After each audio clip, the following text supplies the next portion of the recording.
News Tamil கழுகு.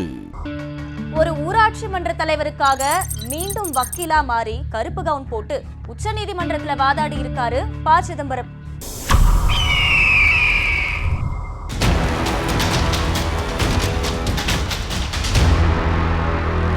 2019 நடைபெற்ற உள்ளாட்சி தேர்தலில் காரைக்குடி அருகே சங்கராபுரம் ஊராட்சி மன்ற தலைவரா தேர்வு செய்யப்பட்டதுல பிரியதர்ஷினி என்பவருக்கும் தேவி என்பவருக்கும் இடையில வெற்றி பெற்றவர் யார் அப்படிங்கிற குழப்பம் ஏற்பட்டு வழக்கு நீதிமன்றத்துக்கு போச்சு. இதுல தேவி ப. சிதம்பரத்தோட தீவிர ஆதரவாளரான காரைக்குடி காங்கிரஸ் எம்எல்ஏ மாங்குடியோட மனைவி.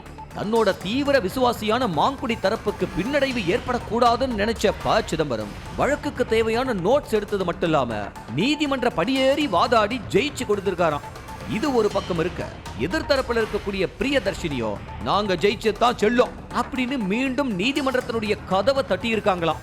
இன்னொரு 7-8 நாள்ல ஊராட்சி தலைவர் பதவியே முடிய இருக்கிற நிலையில இந்த 2 தரப்புக்கான போட்டா போட்டி மட்டும் முடிவுக்கு வர்றதா தெரியல.